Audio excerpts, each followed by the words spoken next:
Baik, saya akan mengulang materi-materi yang telah disampaikan sebelumnya.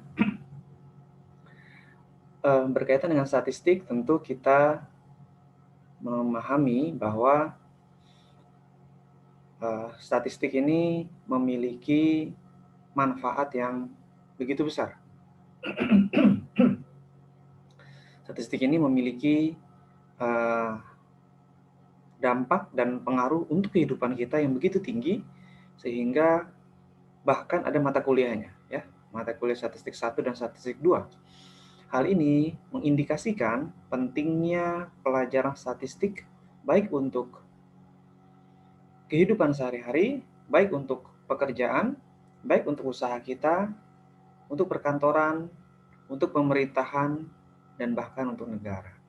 Ya, statistik ini memegang peran penting yang bisa kita ambil berbagai kesimpulan dari berbagai angka yang muncul pada tabel-tabel statistik yang disajikan. Di sini dikatakan bahwa statistik adalah upaya pengumpulan data atau informasi, ya. Upaya pengumpulan data atau informasi. Nah, jadi berisi angka-angka yang bisa kita tarik kesimpulan, ya, yang bisa kita dapatkan informasi di dalamnya. Kemudian, statistik adalah disiplin ilmu yang berkaitan dengan pengumpulan, organisasi, analisis, interpretasi, dan penyajian data yang sering digunakan pada masalah ilmiah, industri, atau sosial. Ya. Pengumpulan, organisasi, ya, jadi dikumpulkan dulu, kemudian diorganisasikan, dianalisis, lalu diinterpretasi, yang pada akhirnya akan disajikan untuk mengatasi permasalahan-permasalahan seperti permasalahan akademik, ya, permasalahan industri, permasalahan di bidang di perkantoran, pemerintahan. Itu semua berawal dari data-data statistik. Contoh, saya ingin mengetahui kinerja suatu perusahaan. Nah, kinerja ini bisa kita lihat dari penyajian data-data statistik. Contoh lagi, agar lebih mudah, ini saya sampaikan. Ya. Ini contoh laporan keuangan PT Rabobank Indonesia dalam million of rupiah, ya. Dalam jutaan, ya, juta rupiah. Di sini laporan keuangan pada tahun 2009 hingga 2018. Ya. Ini riset yang saya tulis sendiri. Ya, judulnya Analysis of the Causes of PT Bank Rabobank International Indonesia Stop Operating. Policy Risk Assessment. Kenapa PT Bank Rabobank International Indonesia berhenti beroperasi? Apa penyebabnya? Nah, penyebabnya bisa kita ketahui dari data statistik. Nah, ya. Dari data statistik. Dengan contoh seperti ini.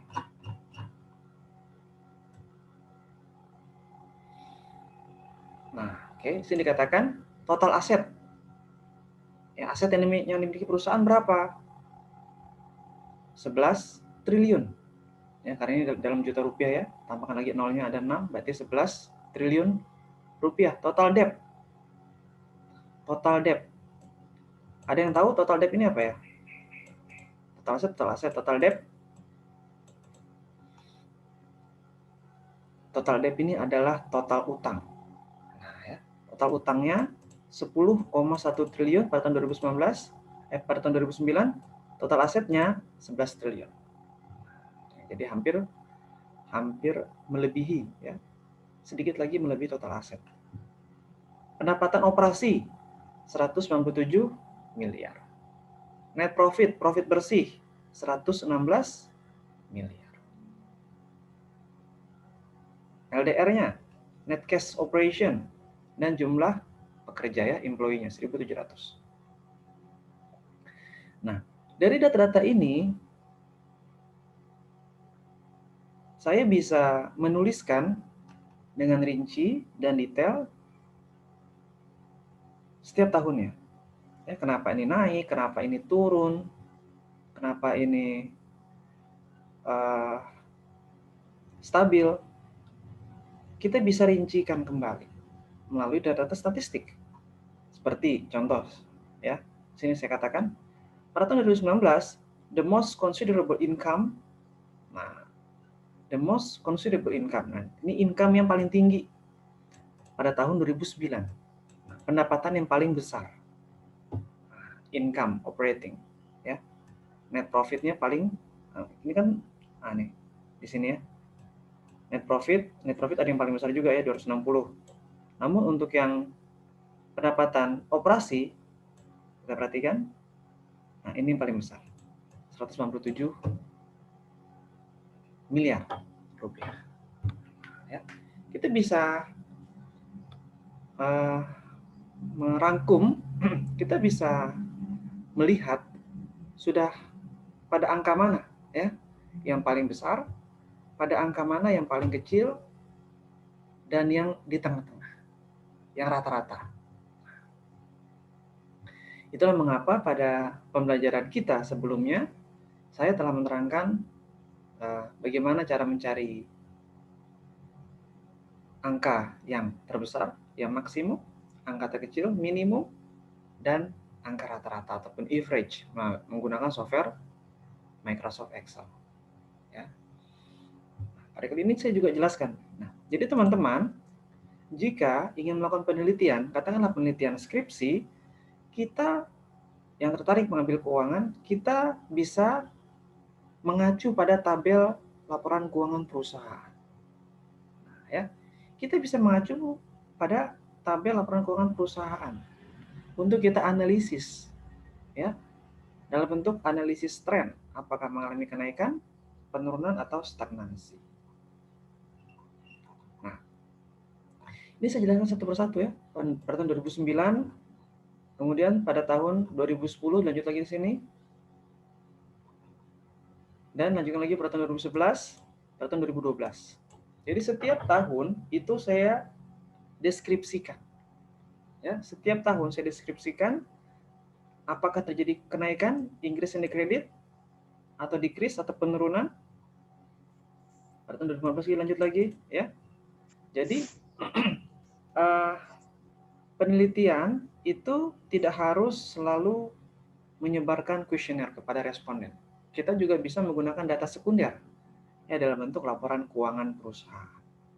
Nah, teman-teman, ya nanti di semester 5 dan semester 6 akan ditajamkan lagi sesuai dengan konsentrasinya masing-masing di pemasaran, di keuangan, atau di sumber daya manusia, maka kita sudah mulai mempersiapkan apa proposal penelitian yang akan kita tulis. Ya, apa riset-riset yang akan kita ajukan kepada universitas ya, kepada kampus untuk kita teliti. Apa permasalahan yang akan kita ambil? Ya. Di sini masalahnya pada penelitian ini adalah mengapa Rabobank Internasional Indonesia berhenti beroperasi? Apa penyebabnya? Ya. Apa penyebab Rabobank Internasional Indonesia berhenti beroperasi? Kenapa? Karena memang asetnya besar. Asetnya pada tahun 2018 13,8 triliun rupiah. Kantor cabangnya ada 33 kantor cabang. Nah, ini kan menjadi suatu pertanyaan. Nah, jadi berangkat dari permasalahan. Ketika teman-teman ingin meneliti dan menyajikan data statistik dengan contoh seperti ini, ya, sini kelihatan, maka kita bisa melihat apa penyebabnya, ya, dari kumpulan angka-angka ini. Pendapatan operasi ini yang kalau dalam kurungnya, ini artinya negatif. Ini defisit. Nah, ini kalau dalam kurung ini artinya negatif ya. Jadi tidak di ini kan ya, tidak dibuat garis minus di sebelum angka. Namun umumnya menggunakan dalam kurung. Itu representasi dari angka yang defisit ataupun negatif. Jadi kita baca yang terbesar itu defisit pendapatan operasi yang minus pada tahun 2015, 81. Ya. 81 81 miliar ya, ini ya maksudnya. 81 miliar rupiah. Lanjutkan lagi 73. Net profit minus juga. Nah, ya. Net profitnya minus 700 miliar rupiah. Nah, jadi dari angka ini kita menyimpulkan, ya, kita memberikan kesimpulan bahwa pada tahun 2018 total debt 12,7 triliun rupiah, total aset sekian, bahwa ini mencirikan awal dari kejatuhan perusahaan sehingga mereka berhenti beroperasi, ya, sehingga mereka bisa menyebabkan karena kerugian terus ya, kerugian yang jadi selama 4 tahun terakhir nih ya, 2015, 16, 17, 18 rugi 2 kali, untungnya 2 kali. Namun kecil ya. Ini hanya 1,5 M. Kemudian tahun depannya 2018 jatuh signifikan hingga mencapai minus 704 miliar rupiah. Nah, itu adalah salah satu kemudahan ketika kita berusaha untuk memahami olah data statistik. Nah, jadi teman-teman sudah mulai dipersiapkan, ya, sudah mulai dilihat dan dilirik kita ini ingin meneliti di bidang apa, ya, apakah sekali lagi di marketing, finance ataupun human resource, apakah SDM. Kita sudah mulai melihat dan mempersiapkannya. Jika berkaitan dengan finance, seperti ini, ya, bisa juga berkaitan dengan data-data rasio keuangan, ya, debt to asset, ya, debt to asset ratio atau DAR, ya, jumlah debt dibagikan dengan jumlah aset, ataupun ada juga debt to equity, ya, utang dibagi dengan ekuitas, atau ini return on asset, return dibagi dengan jumlah aset. Jadi angka-angka itu yang memang akan kita tahu kinerja perusahaan itu sejauh mana. Nah, kita selaku mahasiswa, kita juga bisa melihat bagaimana arus kas keuangan kita. Ya, bagaimana arus kas keuangan kita. Pemasukan mana? Sini. Pemasukan. Kita ada pemasukan, kita bekerja selaku mahasiswa, katakanlah kita bekerja, maka kita dapat pemasukan. Kita penerima beasiswa, maka kita dapat pemasukan. Oke, masukannya. Lalu pengeluaran. Nah, pengeluaran nanti ada namanya itu biaya operasional, ya, ataupun operating expenses. Berapa pengeluaran kita selama 1 bulan? Pemasukan dikurangi pengeluaran. Pengeluaran ini termasuklah kewajiban, ya, kewajiban pembayaran utang. Baru masuklah net profit yang bisa ditabung. Nah, kita hitung-hitung, ya, pemasukan kita berapa 1 bulan, pengeluaran kita berapa selama 1 bulan, ya, plus kewajiban pembayaran utang kalau kita ada hutang. Pemasukan dikurangi pengeluaran, ya, pemasukan ini namanya kalau di perusahaan pendapatan operasi, pengeluaran yang namanya biaya operasional, ya, operating expenses, pendapatan operasi, operating income. Selisihnya namanya net profit, keuntungan. Itulah yang bisa ditabung, ya, di saving. Nah, berapa? Apakah mengalami surplus, peningkatan, atau justru mengalami defisit, pengurangan, atau minus? Kita bisa tahu, kita bisa memantau, ya, memantau angka-angka statistik keuangan ini. Jadi, teman-teman yang saya hormati, pelajaran yang bisa kita dapatkan adalah bahwa dengan kita mempelajari statistik, kita bisa tahu, oke? Kita bisa paham dan mengerti bagaimana kinerja keuangannya, bagaimana produktivitasnya. Untuk perencanaan pribadi, ya, untuk keuangan pribadi kita bisa tahu berapa jumlah pemasukan kita, oke? Kita bekerja, otomatis ada pemasukan, ada gaji, kan? Kita mahasiswa penerima beasiswa, otomatis ada pemasukan, ada bantuan. Atau kita yang masih dengan orang tua, kita ada bantuan dari orang tua. Lalu kita hitung pengeluaran kita berapa dalam 1 bulan. Nah, untuk beli ini, beli itu, beli ini, katakanlah yang kos, bayar uang kos, uang makan, ya, uang pulsa, ya. Kalau masih dengan orang tua, tentu kan tidak ada pengeluaran. Uang yang diterima, ya, itu bisa langsung kita tabung atau kita belanjakan untuk keperluan pribadi. Baru kita hitung lagi selisihnya. Nah, sehingga apa? Sehingga makin besar operating income yang kita dapat, semakin banyak pendapatan operasional yang kita peroleh, maka akan semakin besar pula net profit yang dicapai, ya, net profit yang didapat.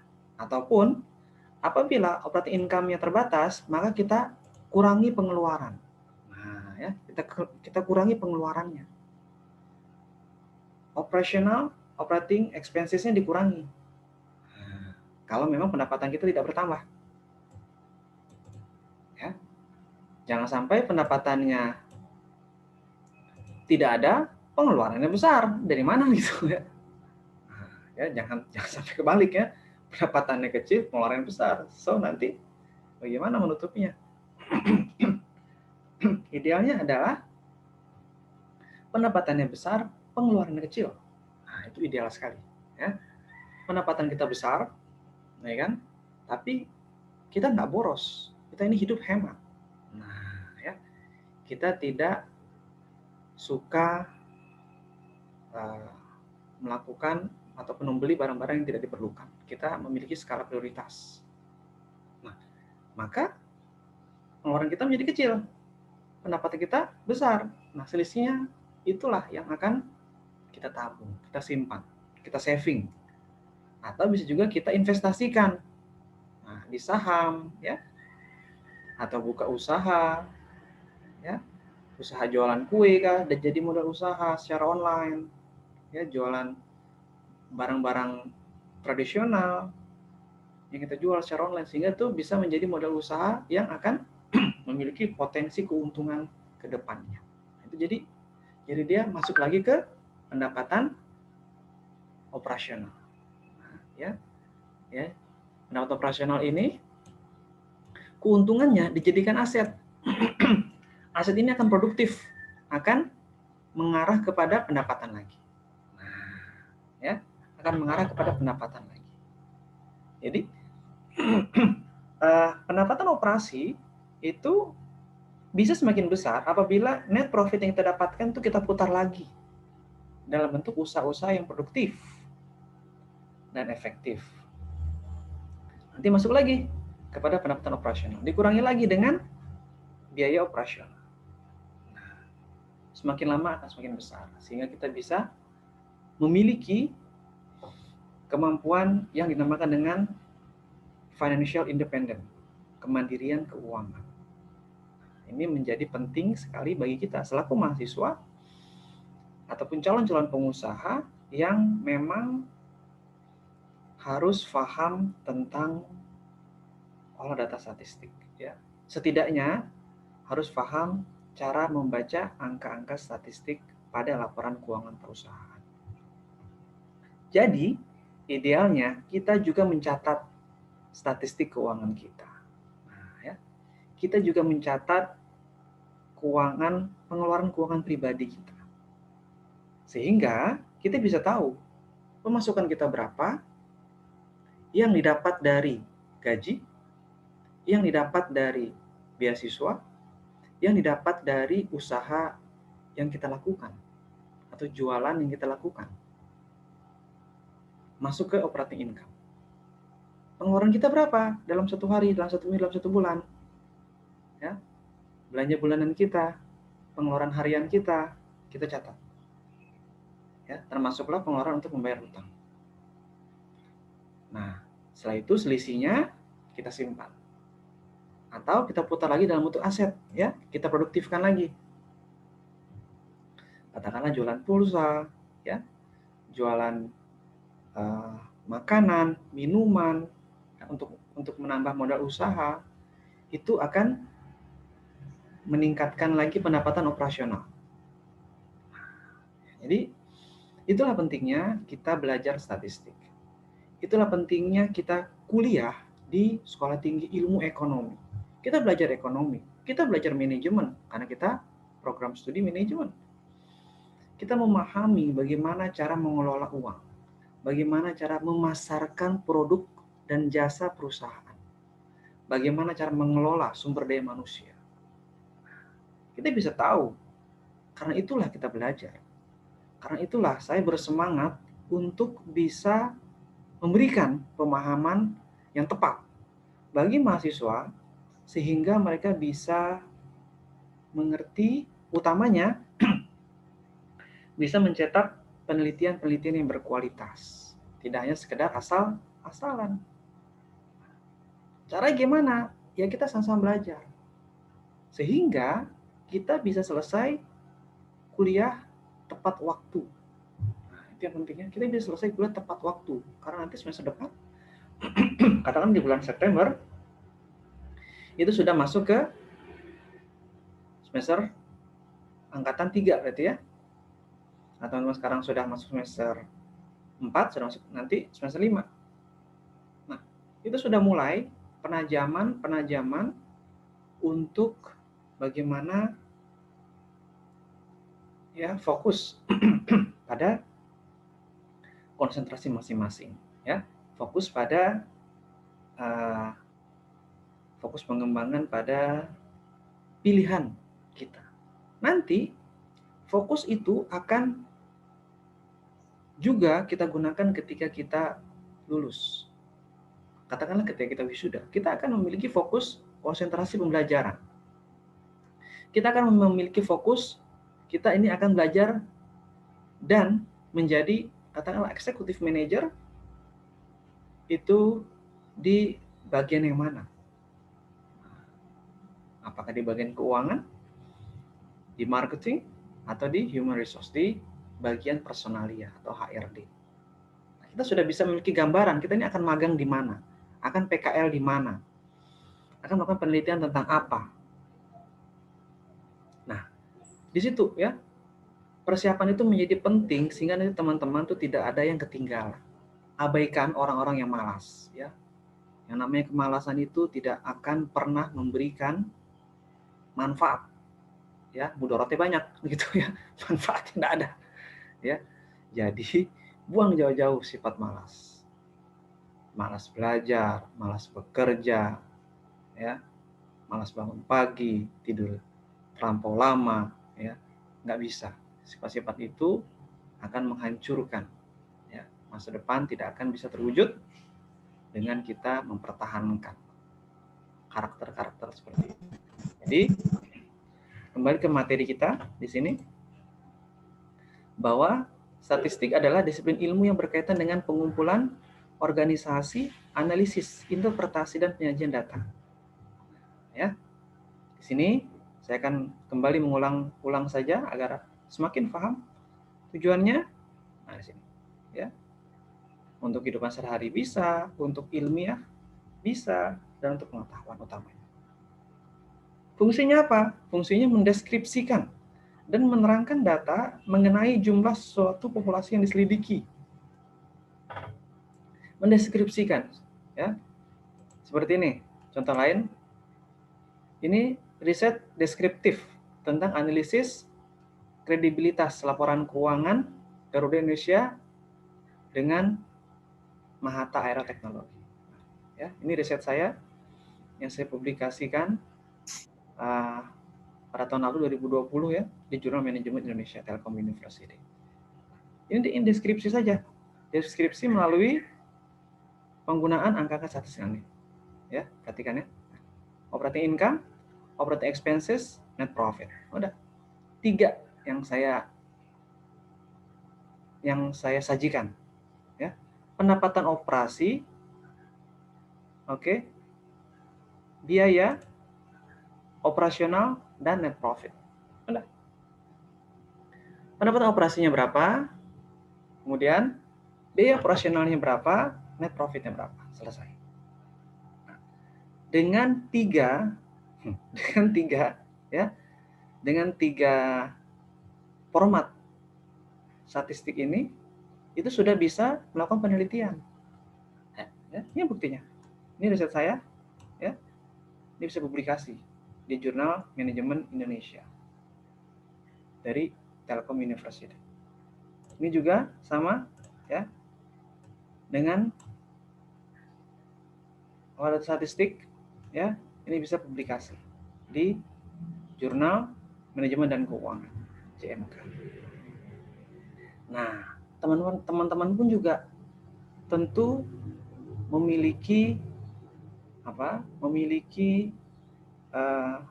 keinginan yang akan digunakan untuk penelitian masing-masing, ya, penelitian pada konsentrasi masing-masing. Jadi memang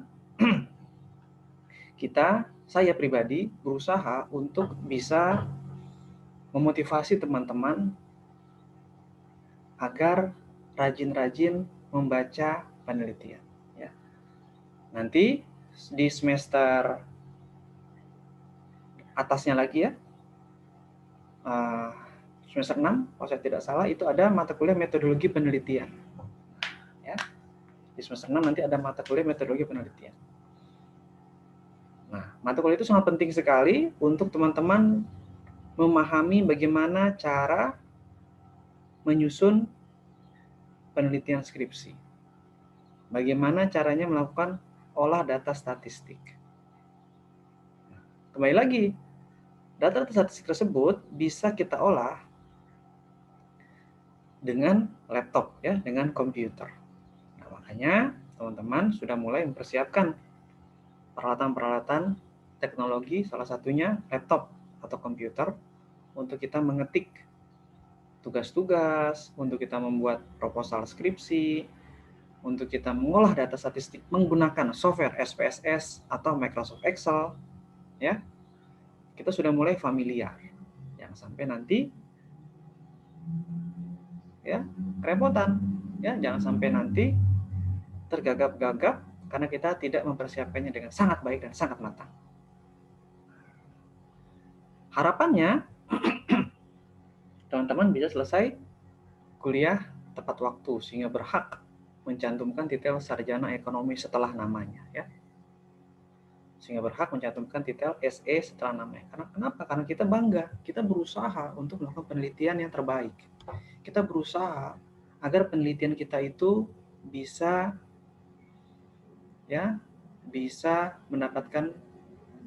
memberikan kontribusi untuk usaha kita, ya, untuk perusahaan tempat kita magang misalkan. Sehingga idealnya penelitiannya itu dilakukan di tempat di mana target kita bisa bekerja di sana. Atau penelitian itu dilakukan pada suatu tempat di mana target kita bisa membuka usaha di bidang itu. Kita bisa menjadi entrepreneur, ya, di bidang yang kita teliti. Nah, ya. Itu arahnya itu ke sana, ya. Harapannya kita akan semakin expert, ya, akan semakin ahli. Kita membuka usaha apa? Katakanlah pemasaran, produk secara online. Kita ambil marketing. Kita bekerja di mana? Kita bekerja sebagai tenaga admin, sebagai kasir, sebagai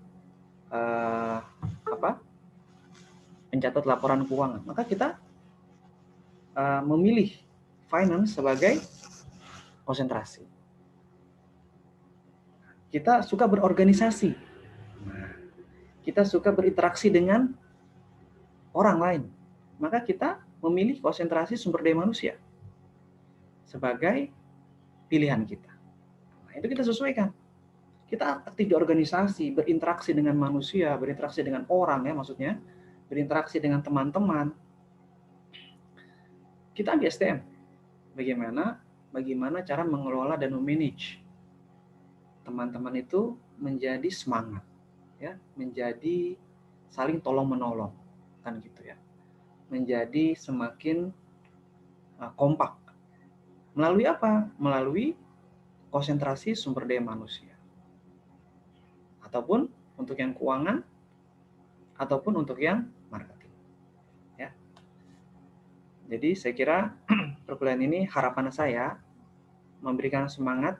Yakinlah pandemi COVID-19 ini akan merubah berbagai cara pandang, ya. Kita harus cepat beradaptasi, tidak boleh lengah, harus cepat memiliki kemandirian dalam belajar, dalam bekerja. Yakinlah bahwa orang-orang yang bersemangat, orang-orang yang memiliki motivasi yang besar, itulah yang akan berhasil, memiliki potensi keberhasilan yang jauh lebih besar dibandingkan orang-orang yang malas dan tidak bersemangat. Baik, jika ada pertanyaan, saya persilakan. Jika tidak, maka perkuliahan ini saya akan akhiri.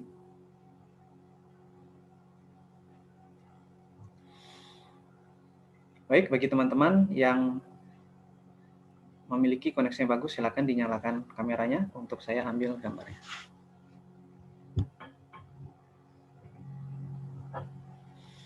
Yang koneksinya bagus, silakan nyalakan kameranya untuk saya ambil gambarnya. Terima kasih.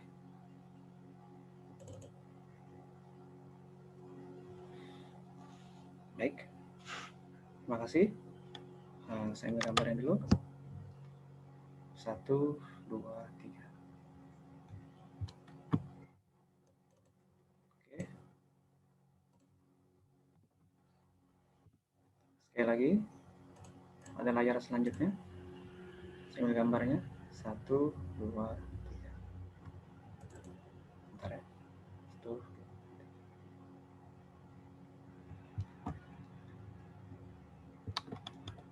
Baik, terima kasih atas kehadiran teman-teman pada perkuliahan statistik yang kedua ini. Tetap semangat, tetap terus mengikuti pembelajaran secara online ini, ya. Jangan menjadi tidak bersemangat, ya, karena nanti dampaknya akan kembali kepada diri kita sendiri, ya. Saya berharap kita semua selalu sehat, ya, selalu diberikan keselamatan, selalu berolahraga utamanya, ya, selalu menggunakan masker, ya, dan saya tidak perlu jelaskan lagi selanjutnya, pasti sudah hafal semua. Yang pada intinya adalah kita optimis bahwa masa depan itu akan bisa kita wujudkan dengan semangat yang tinggi. Terima kasih atas kehadiran teman-teman pada perkuliahan statistik ini. Sampai jumpa lagi pada perkuliahan minggu depan. Saya akhiri, selamat pagi dan salam sejahtera bagi kita semua. Selamat pagi, Pak. Pagi, Pak.